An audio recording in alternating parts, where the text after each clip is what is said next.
5000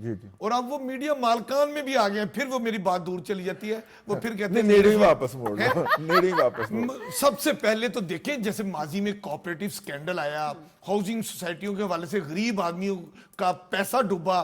میرے اور آپ جیسا آدمی ساری عمر ہم تنہا دار لوگ جو ہیں اپنے بچوں کی تعلیم و تربیت پہ خرچ کرتے ہیں, ان کو باٹا اور سروس کے میں نام لے لیا, کمپنیوں کے نہیں لینا چاہیے تھا. مطلب ایک عام کمپنی کا جوتا ہم بچوں کو لے کے دیتے ہیں, عام کپڑے لے کے دیتے ہیں. ساری عمر کی کمائی کے بعد ہم ایک گھر کا خواب دیکھتے ہیں اور یہ چور اور ڈاکو لٹیرے جو ہے نا آپ اور میرے پیسے کھا جاتے ہیں. لیکن ایک بات میں آپ کو بتا دوں, ایک بات میں آپ ان پر بھی لیجسلیشن ہونی چاہیے. جتنی سوسائٹی ہے, جتنی اراضی ہے, اس کے اندر رہ کے وہ پلاٹ بیچے, ہمیں کوئی اعتراض نہیں. بالکل صحیح کہہ رہے ہیں. اسلام آباد, لاہور اور کراچی کے کچھ عمرہ کے نہیں کچھ عمرہ کے گھروں کے اندر اس وقت بے چینیوں کے ڈیرے ہیں, ٹھیک ہے, اور وہ بار بار کھڑکی سے دروازے کھول کے دیکھتے ہیں کہ باہر کوئی گاڑی ڈالا تو نہیں آیا. یہ وہ لوگ ہیں جنہوں نے ایک پراپرٹی ٹائکون کی جو ہاؤسنگ سوسائٹی تھی دبئی کے اندر, اس میں سرمایہ کاری کی تھی. اور نیب کہتا ہے اور ایف آئی اے فائنانشل کرائم ونگ کہتا ہے کہ بھائی جان آپ وہاں پہ پیسے اس طرح نہیں بھیج سکتے تھے, یہ منی لانڈرنگ کر بیٹھے ہیں آپ, تو آپ کو آ کے حساب دینا ہوگا. اور مجھے بڑے ہاسے آ رہے ہیں, ان کو چڑھے ہوئے تھے کہ ہم دبئی میں پلاٹ خریدیں گے, اور انہوں نے یہاں پہ اس کے فرنٹ مینوں کو پیسے دیے اور وہ فرنٹ مینوں نے منی لانڈرنگ کر کے وہاں پہ بھجوائے ہیں. خبر یہ ہے کہ نیب جو ہے اس وقت باقاعدہ ان لوگوں کو نوٹس بھیج رہا ہے کہ بھائی جان ذرا تشریف لائیے, بتائیے کہ یہ پیسے آپ کے پاس آئے کہاں سے تھے, انکم ٹیکس دیا. اور آپ کو پتہ ہے یہ جو آپ کہہ رہے ہیں نا پراپرٹی ٹیگ آن, میں کہتا ہوں اس کو, میری اطلاع یہ ہے کہ دبئی اور عرب ممالک نے اس کو ٹائٹ کر دیا ہے, اس لیے یس, اور اس لیے انہوں نے کہا کہ جی دیکھیں آپ پہلے پاکستان میں اپنے معاملات سیدھے کریں, اور جب تک وہ سیدھے نہیں ہوتے آپ یہاں پر اب مزید نئی سرمایہ کاری نہیں کر سکتے. تو میں خبر یہ دے رہا ہوں کہ جنہوں نے پیسے لگائے ہیں منی لانڈرنگ کا وہ حصہ بنے ہیں, ان کو کوئی اچھی خبر آنے والی نہیں ہے. وہ پراپرٹی ٹیکن وہاں سے بھی بھاگنے والا ہے, وہاں سے بھی بھاگنے والا ہے, میں نے کہہ دیا. یہ بڑی بات کر دی امین, کیونکہ وہاں پر بھی ان کو سٹیٹ کی طرف سے وہ پیار محبت نہیں ملا جس کی وہ آس امید لے کر گئے تھے, یا جس کی انہیں عادت, جس کی ان کو عادت ہے. چونکہ وہ تو حکمرانوں کو ملاتے تھے, وہ تو دوستیاں کرواتے تھے, فائلوں کو پہیے لگاتے تھے, اور وہ اپنی زبان سے کہتے تھے کہ میرا کام نہیں رکتا. کیونکہ اس لیے نہیں رکتا کہ میں فائل کے نیچے پہیے لگاتا ہوں, خود فائل جاتی ہے دور نکل جاتی ہے اور یوں واپس اپروو ہو کے آ جاتی ہے. بھائی جان عرب کے صحراؤں میں پہیے لگائیں تو مزہ آئے. کن کے صحراؤں میں؟ عرب کے صحراؤں میں آپ پہیے لگاؤ نا, اب مزہ آئے گا.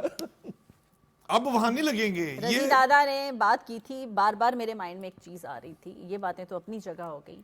یہ موڈیز کی بات کی آپ نے, میں نے کہا ان جیسے اداروں کی ریٹنگ کتنی میٹر کرتی ہے بغیر ملکی سرمایہ کاروں کو واپس لانے کے لیے. ان جیسے اداروں کی ریٹنگ بہت میٹر کرتی ہے. اس بنیاد کے اوپر آپ نے جو عالمی منڈی سے قرض لینے ہوتے ہیں بینکوں سے, اس کی شرح سود کم ہو جاتی. مطلب اگر آپ کی ریٹنگ نیگیٹو میں ہوتی تو ہو سکتا ہے آپ کو وہی قرض 6% پہ ملتا. اب یہ جو ریٹنگ آپ کی پوزیٹیو آ گئی ہے, اس کے نتیجے میں یہی قرض آپ کو 4% پہ ملے گا. اگر یہ پوزیٹیو والی ریٹنگ ایک گریڈ میں چلی جاتی ہے تو آپ کو یہی کاسٹ جو ہے نا وہ 2%, 2.5% پڑے گی. تو اس کا بڑا امپیکٹ ہوتا ہے. آپ کو پتا ہے کہ پچھلے سال ہم نے 4,000 ارب روپیہ دیا تھا, جس کے اندر سود کے اندر بینکوں کو جو حکومت نے لون لیے ہوئے ہیں.